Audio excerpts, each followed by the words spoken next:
You're listening to Got Tech, the podcast with your hosts, Eric Geis and Nick Johnson.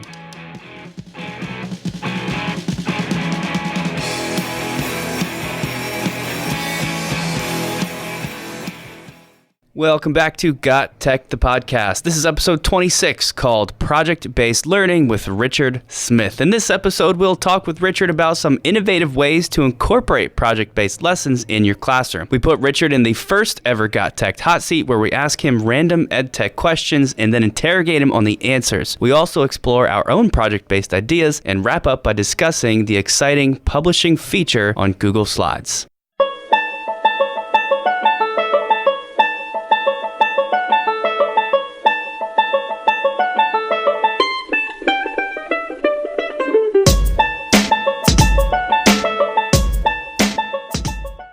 And we are back to GotTech, the podcast, episode number 26. Nick, can you believe it? I can't believe it. Like we've mentioned in the past couple episodes, this is a big benchmark for us because it's our 26th episode, which means if we publish one of these things every 2 weeks, technically this is our 1 year mark of GotTech, the podcast. So it's really exciting to be able to have gone this far. So it's a big one for us. So big podcast. We have a great guest for us today. This guy, we've been through battle together. And what I mean is doctor courses. We've conquered 10 doctor courses and now we're heading into our dissertation, or we've been there for, going on 2 quarters now. But this guy, I'm telling you what, I don't know how you find the hours in the day. He has 4 children. He is a tech coach. He does everything professional development. He does podcasts. He does telethons. He's all over the place. My good buddy from Ohio, Richard Smith. Richard, tell us a little bit about your professional journey so far. Yeah, thanks for having me, guys, and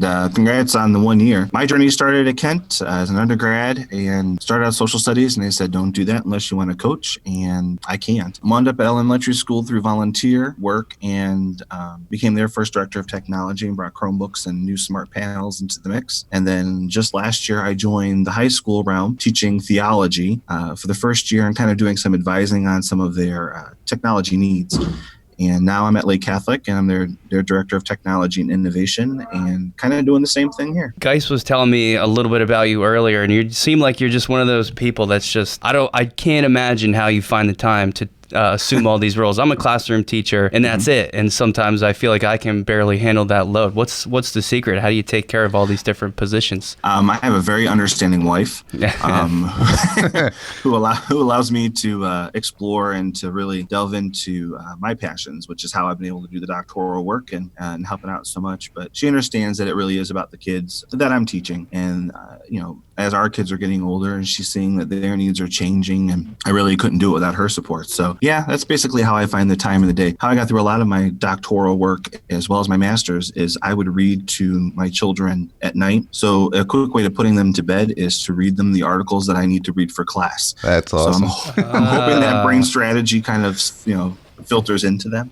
That's a great one. Guys, you got to remember that. Yeah, I do. I've been reading books about mouse and cookies and ducks and pigs and elephants and stuff like that. I need to start reading them research articles. That'll put them right out. Yeah. All right. So, Rich, whenever we have guests on, one of the first things I always like to ask is just how do you feel, sort of like broad strokes, big picture kind of stuff, how do you feel about tech and how it should ideally be used in the classroom? You can take this any direction you want, but let's just we'll begin with that. My philosophy is that technology is not going anywhere, and our students today are learning so much differently than we did as students. And so tech should definitely be used to enhance a lesson, definitely not replace it. But we need to start as educators learning where our students are at and therefore teaching where they learn. And so I really think digital platform is where it's going to be at in the future. I always tell people I kind of fear that what's going to happen to the brick and mortar school is a lot like what happened with Amazon. They kind of swooped in and took over the retail market. And you see a lot of those brick and mortar schools starting to go away, next door is starting to go away. Not to say the schools will go away completely. You're still going to need that element, but it might look different. It's going to look way different, I think, in the future. Yeah, I mean, when you really think about it, a lot of our students nowadays are onto gaming platforms. Whether it is on the internet or on a console, it doesn't matter. They're into games. So you made a good point there that we need to start kind of shaping the way that we teach to the way that they learn. And I think that's one way that we can obviously do that is give them opportunities through these digital platforms that give them maybe not the total game experience, but game elements within the experience. I think that's a good place to start, really. Yeah, I agree. It's just nice to hear you say that, because that's something that comes up for us on this podcast all the time. Is the first thing you said that I really thought was cool was using technology not to replace lesson, but to enhance them. That's really important, because a lot of times teachers, I think, get overwhelmed with tech because now they feel like they have to redo everything they've been doing. Much of it that works really well, and that's just not the case. You should only be incorporating things that add to or make better or enhance, like you said. And then obviously the huge component of just meeting students where they're at, meeting them where they learn best, because that's kind of, if you think about it, what should be the number one job of a teacher. And I don't think, and we've never said, guys, that tech is the only answer to that, but I think it's definitely going to be a big part of that. Yeah, great point. One of the reasons why I really wanted to bring Rich onto the podcast is because through our educational journey together, I've always read about and heard about all the cool PBL, problem-based or project-based, depending on what you think the P stands for. It doesn't matter. They all fits into the same realm. But I hear all these like interesting projects coming out of you, and obviously you have a creative mind. So what do you got going on right now? Oh man, well, the students keep me on the edge of my seats, and I'm supposed to say to hello to my media class: Fatia, Mac, Nicole, Dell, Alex, Deanna, Rakasia, Lauren, Luca, and Noah. They told me I would get in trouble if I didn't at least say their names on the podcast. So, shout out to all them.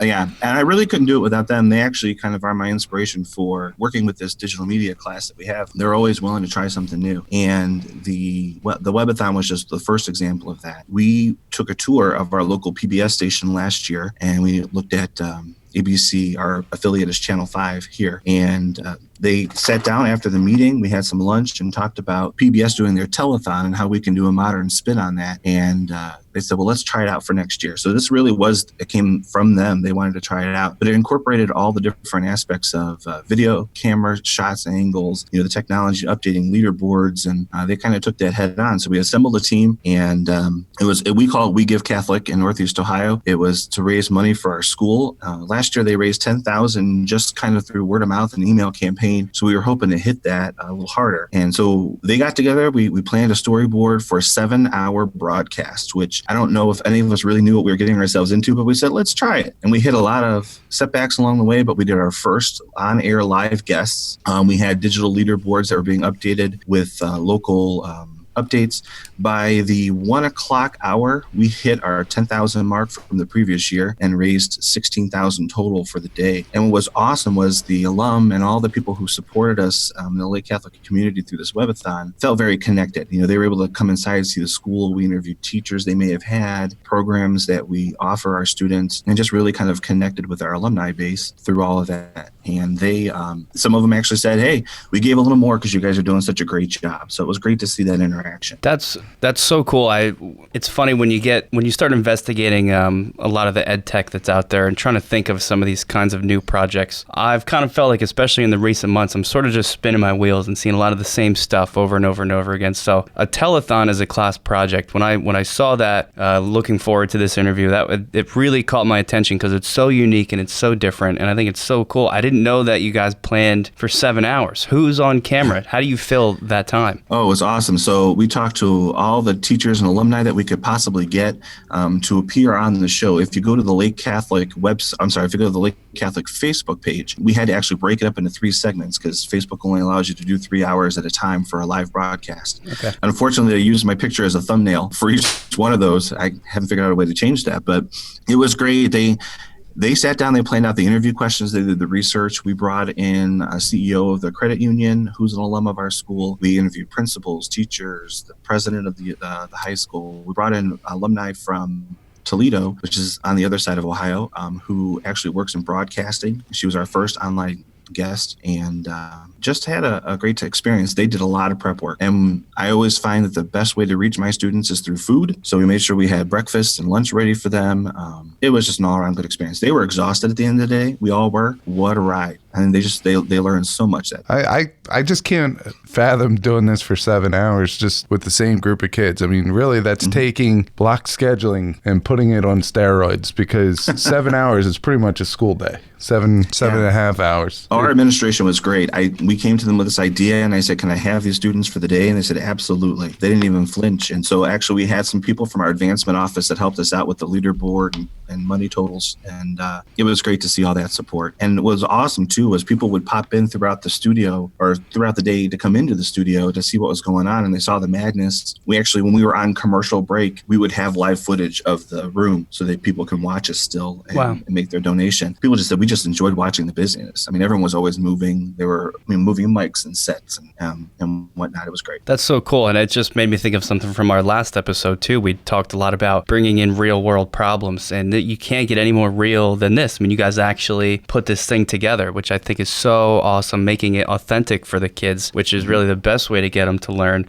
With stuff like this, I always love to ask teachers, because I think it's the real test of how well it went and what you thought. Rich, will you do this again next year? Oh, absolutely. As a matter of fact, when we finished the day, everyone kind of collapsed into a chair, and we said, now for next year, and they were already trying to add some interactive gaming they can do with the Facebook audience, with the school audience, and trying to tweak some things so it wasn't just interviews or updates, that it was something interactive. So to hear that from them was great. And I'd have to say I have so many seniors that were in that class, and I'm really hoping they'll come back for the day of the broadcast if they're available, just to kind of see what it's like. Our student producer, Luca, I've already teased him a little bit, saying he's got to come back. He has no choice.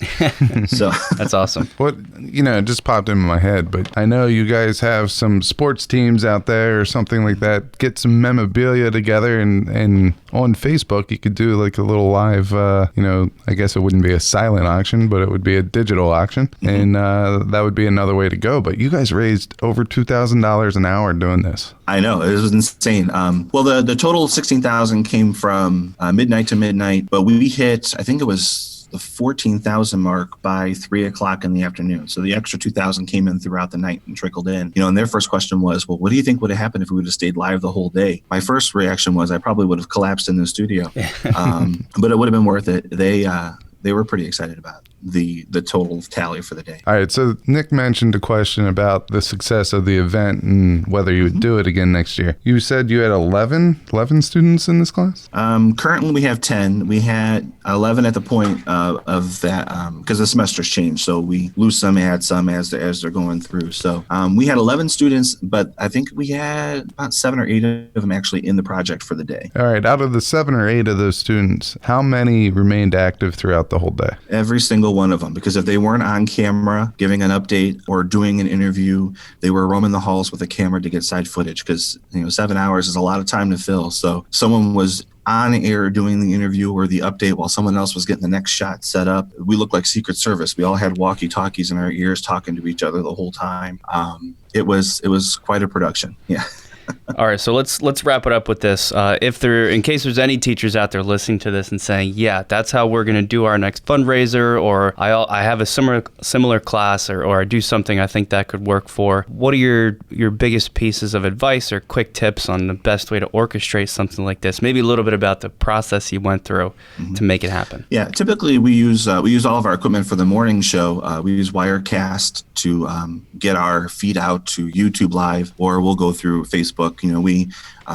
We'll do our masses live stream as well. So the first thing we'll sit down and do is actually sit down and create a storyboard. And sometimes it's even by hand. We actually, old-fashioned tech with the index cards and markers, and because tech doesn't have to mean new tech all the time. And we actually just put up all of the stuff on index cards on a board. We actually had a timer on index cards, and as the hours would tick by, they'd rip it off, saying, we've completed the next hour. So it was a lot of planning, talking about scripts. Who do we want to interview? What questions do we want to ask them? How can they help us connect our alumni with our student body? Which really was the focus of that webathon, was to reconnect some people that may not have been with us before. So yeah, a lot of planning from that perspective. And then it was getting the equipment in place, and getting the administrative support behind us. As I said, they were 100%, whatever you need for the day, let us know. And so actually it was great, because to encourage our students, we said, how about you give us homework passes. So if students all donated at least this much money, they might get a dress down, or if they get this much money, they'll get a dress down and a homework pass that they can turn in and not have to do an assignment for the night. So they're 100% behind it. So they did a lot of that work behind the scenes before we even went to air. That's pretty cool. One last thing before we wrap up the segment. If someone out there wants to take on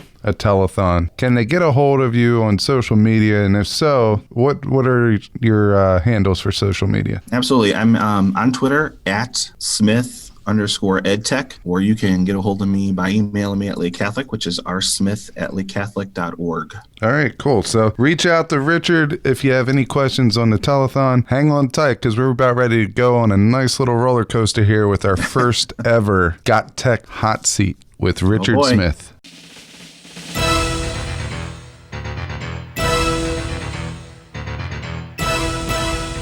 It's time for the GotTech Hot Seat.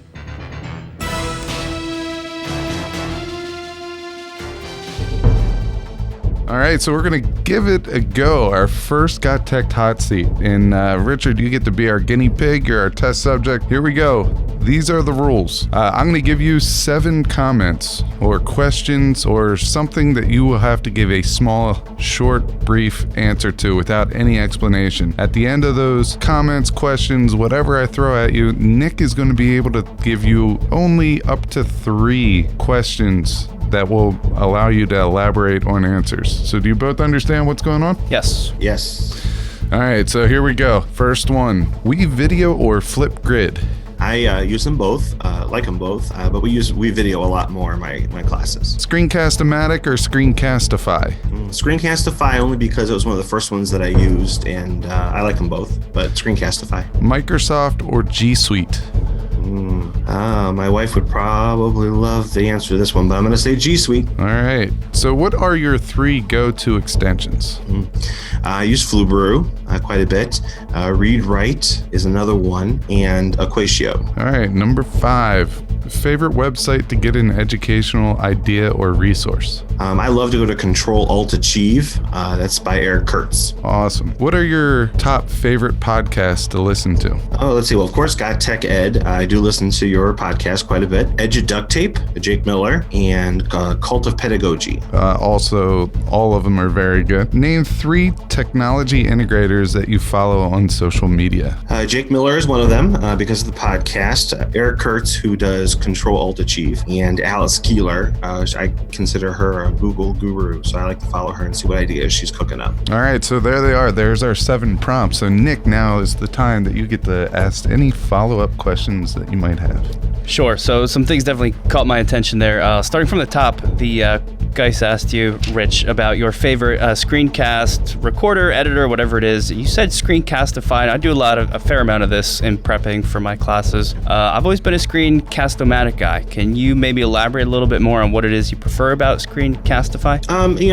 I think it's the comfortability level. I've used Screencastify before, Screencast-O-Matic. I think they're both great. I know that Screencast-O-Matic has some other editing features in the background. I do a lot of my stuff post-edit in Camtasia, so Screencastify usually suits my needs there, but I could be easily turned. Okay, so you mean you just sort of use it as like the raw recorder, and then any editing you'll throw into Camtasia to finish up from there? Right. Okay, I get it. That's a fair enough reason. The other thing I noticed when Geis asked you about your sort of go-to extensions, this isn't really a question. I'm sort of just confirming something you said. Equatio, absolutely amazing for any math science teachers out there, or even probably elementary, for trying to get your students working and doing equation type stuff where they would normally have to be handwritten, but getting it to happen in the computer, absolutely amazing. So check that out. What I wanted to ask about those, you mentioned something called I'm not sure if it's rewrite or read write. It's Read, R-E-A-D, right?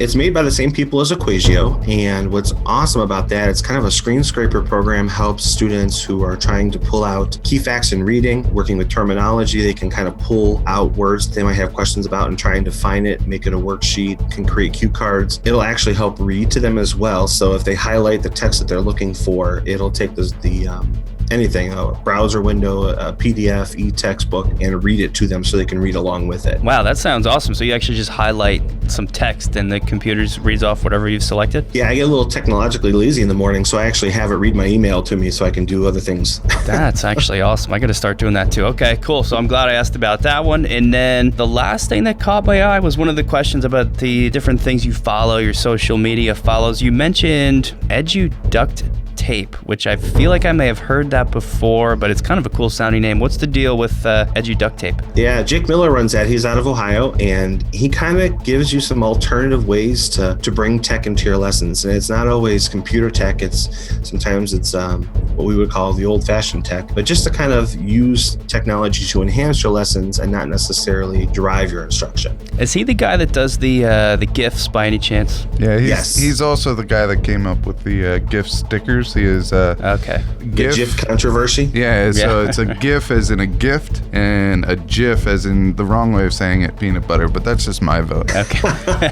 I mean, peanut butter's too good to mess with, so in my opinion, I go GIF, and that's Right. kind of where I go with that. That's some sound reasoning. Okay, thanks, Rich. You turned me on a couple of those, so that's I think that's a pretty successful first hot seat. What do you think, guys? Yeah, I enjoyed it. It kind of gives us a little bit of all our worlds combined. A little bit of the ed tech topics with some of the best extensions and also some great resources out there. I love kind of getting some new ideas, new podcasts to listen to. So awesome. Thanks a lot, Rich, for joining us today. I know we did 2 segments with you, and I wish we could hang out a little bit longer, but we're going to wrap this up. I know some of us have to go back to the daily grind. So Right. Appreciate thanks for it. having me on, guys. I appreciate it. Awesome. Thanks, Thank Rich. you. All right, take care.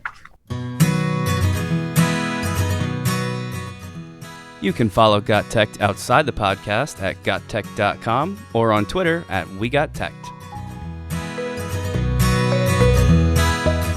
So that was really exciting having Rich in here. What a great guest with some amazing ideas that, like I said when we were talking to him, I've just never heard of anybody doing anywhere before, especially with students. The Telethon is such a cool thing, and it did kind of get Geis and I thinking about some of our own project and problem-based learning lessons in our own classrooms, and for Geis, things that he's done before and kind of helped other teachers put together. So we thought we'd just kind of share some of our own ideas as well. And actually, the one that I've been thinking of, I'm kind of on the fence about it. I've not done it before, I'll be totally honest, but for the past 2 or 3 years, I keep thinking about it, and for some reason, I just haven't pulled the trigger on it yet. So I was kind of curious if I could you've never heard me say this before, so I want to tell it to you cold and get your raw, honest opinion of this idea. I'm ready for my mind to be blown a little bit. Well, I don't know. That's my thing, is I can't tell if it's either really awesome or really not. So my idea is this. At the start of the school year in my chemistry class, the first thing the kids study is atoms, like atomic structure, atomic number, and atomic mass, and proton, neutron, electron. And that also leads into what we call nuclear chemistry, which is atoms being stable, like half-life, all that kind of stuff. You did some of that in bio too. Radioactive. Radiation, radioactivity, yeah, all that. And it's fine, it's interesting, it's kind of easy for the kids because they've learned it a couple times before in other science classes. So I've always wanted something interesting and just to get their attention, really a project-based learning experience for them. So my idea is this. I want to write a scenario, almost like the beginning to a case study or something, but a scenario where there is some kind of a nuclear disaster. I want to say an atomic bomb goes off, but that's the part I don't like because it's just such a dark thing. I don't really want to bring that into the classroom, but some sort of nuclear disaster. And the project is that they have to design a survival shelter to outlive the nuclear disaster. And my thinking is this. To do that, you'd have to know all kinds of stuff. One, you'd have to understand half-life, so you could figure out how long there would be background radiation in the environment, so they'd know how long they would have to be able to stay in the shelter. So half-life you'd have to know about. You'd have to know about types of radiation, so you could choose what materials to build your shelter out of so it would actually protect you from the different types of radiation that a nuclear explosion would give off. And there's a couple other loose connections too, but I really want to build in something like that, but it's just such a weird topic because it's like not nice. You know what I'm saying? It's like it's really not that weird. Okay. Well, you think that could work? I'm loving it. Yeah, it absolutely can work because you are already thinking about the things that they need to know in order to design this shelter. And I think a great way to show some type of a end game here is also for them to make a model Yes. of that shelter. And I think that's a big part of it. But why don't you use something that's already happened, like the nuclear power plant meltdown?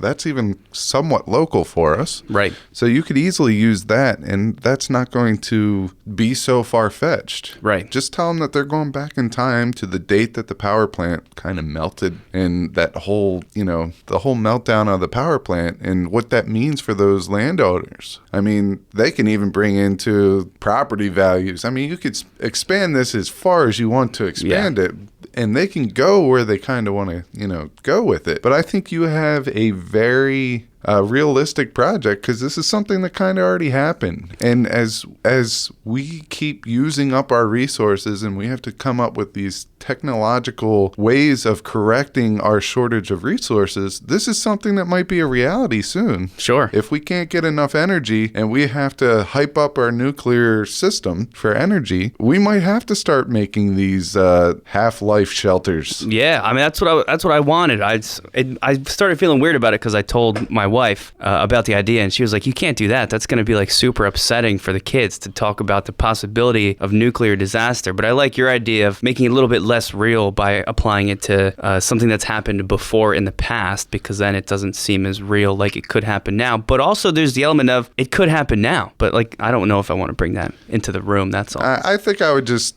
have it as what has already happened in the past. Right. That way they have a way to do some research to kind of look and see how they dealt with it. But now realize that we are years beyond that, and there's probably better ways to correct it with the new technologies that we have. Right. Well, so I think all that has to kind of go into play. But at the end of the day, a model is a model. They're going to put in a little bit of what they know, but how are you going to know that? How are the other students going to know that? So I think the only thing you really need, because it sounds like you have the narrative, and I already told you how important I think narrative is in all projects. Yep. But you have the narrative. You kind of have some resources in mind. I mean, 3 Mile Island, you could give them all those resources, with the power plant and, everything that went wrong with 3 Mile Island. And you could give them a couple of those historical websites and stuff like that, just as a starting point, but they can obviously branch somewhere else. So you're giving them the narrative, and you're also giving them a couple of resources. It would be cool if you could find some type of like an animation where there's no words or anything like that, and it kind of goes over the effects of the meltdown, and then show them that as a hook into the project. And then there's a movie that had like a bomb shelter in it. Yes, I know what you're talking about, because that's how I came up with this idea. I was watching, I don't know if it's the one you're thinking of, but I was watching a bomb shelter movie, and I loved it. And I was like, man, this would be so crazy to make a design project about this. I'm trying to think who was in this bomb shelter movie and what it was called. Was it Ashton Kutcher? I don't know. I can't remember. The one I was watching had John Goodman. It was one of the Cloverfield movies recently, which probably is not what you're thinking of. No, I don't think it's what I'm thinking of. They thought there was a bomb, but there were... that's... But they're... Brendan Fraser was in it. Brendan Fraser, that's what was exactly that called, who. though? I love that movie. I don't know, but... all I know is they went in a bomb shelter, lived down there for 30 years, and then came up and realized that there was no atomic explosion or anything like that. So anyway, the only thing that you really need to come up with is how they're going to show mastery of concepts that you want, and your rubric and what that's going to look like. Right. So you already touched on a couple things. They need to know the atomic structure. They need to know half-lives. They need to know this. So how are they going to explain that they have that information? I think that's the only part of this project that you're kind of not going over. Yeah, there's some details that need to work out, but I don't know. I feel good about it now because your reaction was pretty positive. I thought you were going to shoot it down right away just for how kind of out there it was. I love project-based learning. Yeah. Problem-based learning, project-based learning, to me, there's very minute differences, if any, between the two, but it allows not only yourself to be creative, but other people to be creative, your students to be creative. It gets them asking questions, organized chaos in the classroom. I'm spilling out a lot of words right now, but I could go on for this for days. I know. Well, it's exciting because it's the kind of stuff that gets the kids excited. So, I don't know. That's just the one thing I was thinking about recently. What about you? Did you have something in mind after talking to Rich? Yeah, Yeah, I did. And this is another thing that I'm struggling to pull the trigger on. We kind of are pulling the trigger, but not to the magnitude in which I envisioned. And it has nothing to do with anything other than time. However, I will preface the fact that, Flipgrid had some upgraded features where you could now just hit a download button, download any of the videos that are posted. That is making me think that it might be realistic if I do the shell of the project for this year so students can try that, work out those kinks, and then go back and add video. But I love tying in faculty into projects, and I feel like that helps get student buy-in and it gets them interested. It's another way of personalizing learning. Yeah. So I want you to think our Oregon Trail that we played in the 90s. Loved it. Loved it. I still love it. I would sit down and play and die from dysentery anytime. It's on my phone right now. I'll pull it up right now. There you go. Think of that with kind of using Flipgrid as every time you go into a town, and you can go around and you can visit. Okay. But instead of doing like small towns and stuff, we do the Westward Expansion. All right. So maybe the first thing we start at is the 13 colonies, and then basically the other beginning part of the mid-states over to the Mississippi River. And then after that, the annexation of Texas. That would be the next step in the Louisiana Purchase and the Oregon Purchase and, all this stuff. Let's see, we claimed a couple areas from Spain as well. So all that, and then the gold rush. And so at each one, you're almost doing like an amazing race, but you're not really racing against each other. But I want you to think the movement there. Yeah. And then you're also having these videos where maybe you contact 5, 6, 7 teachers that are in the building and you give them a little dialogue to read that kind of gives them some information. And then at the end of that information, there's that assignment for that day where they have to retain information, kind of like you did in your amazing race where you had them come in and they always had some type of a starter activity that gave them a background of the information that you want. Yep. But then they have to use that information and prove that they know it in some creative way. And maybe the teacher in the dialogue kind of tells them a little bit about how they could portray that knowledge and how they could show mastery of that knowledge, but have that all over like a, Google Sites. That'd be cool. Something like that. So instead of traveling around to, I guess you're not traveling to different countries, but you're still sort of in that same theme, but you're kind of mimicking the westward expansion in the United States as you kind of take over these different territories. Each of those takeovers, like when we got, I don't even know if this makes sense because I don't know my history, but when we annexed Texas, like you said, that's an element to this game or to this project. Do I have that right? Yeah, so think of you traveling on the timeline of Westward Expansion. So these events happen in order. So it's up to the teacher, really, if they want it to go in, just directional. So as we go out west, or if we want to stop at certain areas at an order in which they want to choose. Sure. Maybe magnitude, like what type of impact did that have? Some of these expansion pieces are very minute compared to like the Louisiana Purchase. Right. So there are a couple different ways you could do it, and I can kind of see how it all lays out. I just feel like I'm missing, I need to get in the creative mode where I'm creating these pieces of it, and I'm getting help from content-based teachers on this, so I have to throw that out there. Yeah. But you have all these pieces and we put it together in one location where students can kind of get this progress. And the other thing is do we incorporate gamification in this a little bit? Do we say, okay, you have the content information and you have to show mastery using this creative outlet, and then you get game points. Right. For the quality versus the accuracy versus all this stuff incorporated in it. And the game points only matter in the game. It's not associated with a grade. Right. But later on, obviously, there'll be some type of assessment there where they would get a grade to reflect what they know and what they've completed. Okay. Like I said, I think it's a great idea, but it's kind of like mine. It's kind of like mine too. The hard part is always, you have that first initial spark of, oh man, this would be so cool. They could design a bomb shelter, or they could kind of design their own westward expansion progress as part of a game. But then you gotta work out all the details, right? You gotta figure out, what are they supposed to know? How are they supposed to know it? How are they going to demonstrate that they know it?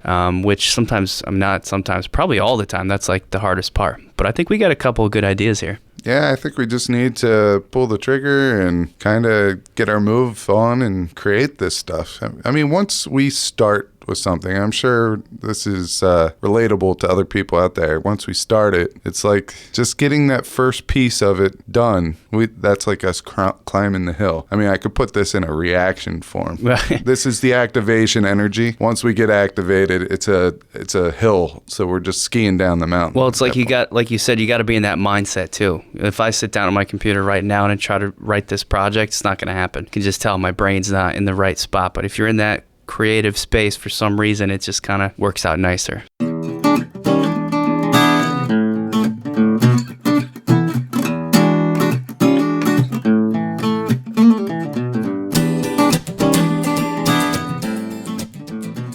So I completed, Google certification level 1, Google certification level 2, and, at some point you think that you know everything there is about Google. And then you realize that something that you knew you could use in a different way to make it work in a totally different way. Or there's ideas that make you expand on your common knowledge of the G Suite platform. So I just want to go over publishing. I mean, you could publish whatever you want. And you could publish slides, you could publish docs, you could publish whatever you want right in the Google platform. So for the people that maybe don't know, because this was new to me until just a little bit ago when we were looking over some of this stuff, publishing is an option. What do you click on, like File, right? When you're in a Google Doc or Google Slide, go to File and Publish. And my understanding is that when you publish it, it sort of automatically turns whatever you've made into a PDF, which is standard. Like I know a kind of a Word document will do a similar thing as long as you have a PDF writer downloaded on your computer.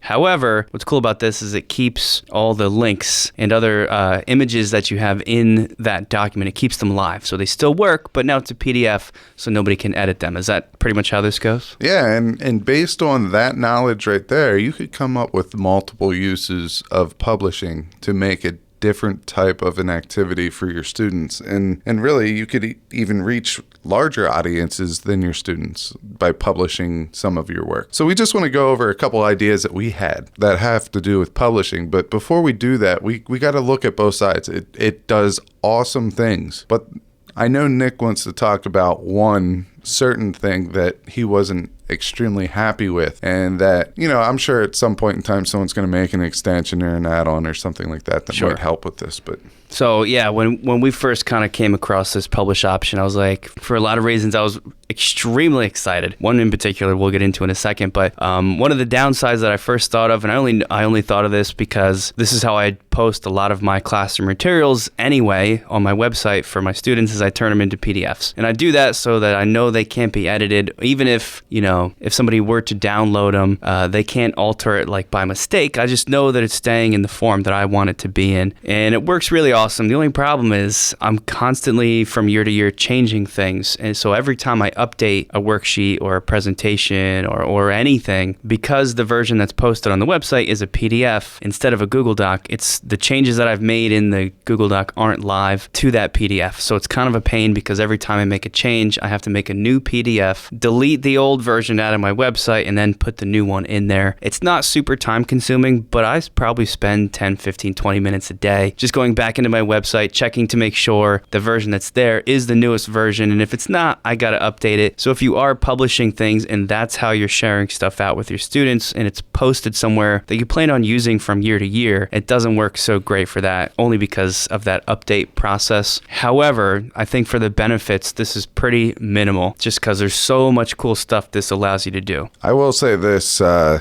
love this whole process, and I'm sure that someone out there might know something that we don't know when it comes to having a Google whatever published and automatically updating. I'm really secretly hoping that someone knows of an add-on or extension that might do this. So if anyone out there listening knows anything, please reach out to us, let us know, and we'll make sure that we give you a shout out on the podcast. But let's get into some of the things that we use publishing for. Right. So I'll kick it off because this is the one that really kind of blew my mind, and I'll try and explain it in the quickest way possible. It's something I've actually talked about a couple of times before on the show. Guys, you call them choose your own adventure stories. I call them interactive or clickable slides. Really, it's just a Google slide deck that I post on my website, but different objects and images in the slides are linked to different places in the presentation. So they can click on a picture of a proton and it takes them to the page about protons. And I put a little image that's like a back button or a home button, and it takes them back to the home slide. And from that home slide, they can click on different things to go different places. And it's great as long as the kids actually only click on what they're supposed to. But, you know, they're high school kids. A lot of the times they don't, and they just hit the forward arrow and just go through things out of order, and they don't really take advantage of the clickableness of my slides. And it's kind of annoying because it takes a lot of time to set them up, and it's for a reason. So if it's not used that way, it's always a little bit frustrating for me. However, I can take my Google Slides with these clickable links, and if I publish them as PDFs, I can make it so that they can only view certain sections of the slides at one time. Like maybe I only publish slides 1 through 4 as a component, so they can only view those slides and they can't just click through the entire slide deck at once. The links within those slides will still go to maybe other published PDFs, but at least it'll keep it more compartmentalized, so they can't just go from slide to slide to slide to slide. They're kind of forced to use some of the clickable links that I've embedded there. For me, this is, I want to leave like right now and start redoing this because I'm just so excited. I have a question. Do you have one of these activities that you've used in the classroom that we might be able to share out in the show notes? Yeah, I'm really super proud of this one I made I referenced protons. I've got a picture of an atom, and the kids can click on any part of it and learn about that part. So, yes. All right, so I guess we'll have to share that in the show notes. But the one thing I like about that, and the reason why clickable slides makes more sense for you, is choose your own adventure kind of gives you two choices, and you might not get to a couple slides because of the choice that you made. So sure. There's a definite difference there. Sure. But I love that whole thing of being able to, maybe it's just one slide, you know, not one slide, but one main frame. And you could do this with any content area. Like if you're a music teacher and you want them to listen to 5 different works by Bach and kind of write a reflection on it at the end of it, but they first need to get that content information, you could have clickable links to the 5 songs that are on the internet. It's awesome. Well, I would make I talked about it as my home screen, my home slide, where they're supposed to kind of base everything off of. I would publish that as just one PDF slide, but those links would still take them to other PDFs. They just can't get there without actually using the links that I have set up. I think it's awesome. The other thing, and this is something Geis and I have seen recently at a conference, I've just thought it was one of the coolest things ever. It's, again, using Google Slides, but to sort of make your own animation without any kind of special software, where you copy-paste a bunch of consecutive slides, almost like a stop-motion video would be, and you very slowly change the positioning of each image from one slide to the next. So if you click through them really fast, it looks like that thing is moving. Well, there's a way to edit the actual URL of the Google Slide deck itself that it automatically runs through your slides at a speed, like a frames per second of your choosing. So it kind of makes it look like a little stop motion video that you made. And with the publish feature, that just means that it obviously can't be edited, and it's super nice, easy, and viewable as like its own little self-contained video. So that's a really, really cool project idea for kids. And if you do a quick YouTube search, there's tons of examples of this out there. Some really amazing things that students have made using this feature. Yeah, once again, we went to this conference, and it was right after the Philadelphia Eagles played the Chicago Bears, and the Bears kicker, Parkey? Yeah, Parkey. Who used to be an Eagles kicker, but he double doinked the goalpost. That's what the announcer said. So we made a little animation on that, and we'll also include that in the show notes so you can take a look at it. All right. So one of the things I was recently asked by one of our teachers is how they're big fans of Harry Potter, and they wanted to bring the whole Harry Potter newspaper theme to their classroom. Okay. But they wanted to do it for a different class. Okay. So they have the Harry Potter theme where it's a picture of a newspaper, but yet the pictures move. Right. So I wanted to really explore the space a little bit, and I wanted to try to make that a reality. So I used Google Slides, and I went to File, Page Setup, and I made it 11 by 17 to make it a little bit larger. And I changed the background color to an old school, like tan-ish newspaper. And then I started using text boxes and moving it everywhere. And I just got done watching Gladiator because I heard they're there might be a Gladiator 2 in the works. Oh, no, I love that movie. That's awesome. So do I. But so I used a whole bunch of GIFs. I say GIF, some people say GIF, but I'm going GIF here. So anyway, I used a whole bunch of GIFs as the pictures. And the thing is if you use a GIF file and you use that as your pictures in the newspaper, when you go publish it, the GIFs come alive. So it does give that Harry Potter newspaper effect to it. That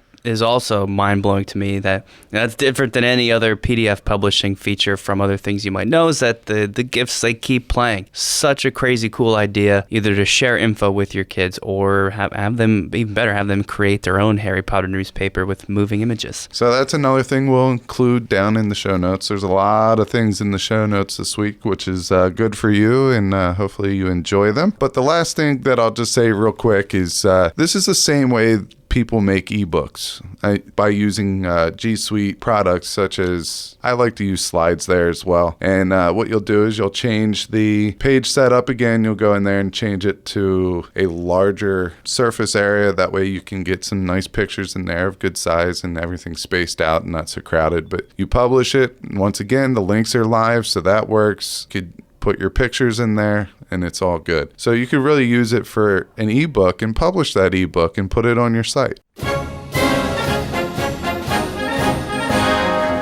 I'd just like to thank again Richard Smith for coming in to talk to us on this episode of Got Tech the Podcast, our 26th one-year episode. And until next time, check us out on Twitter at GuysGotTech or at NickGotTech.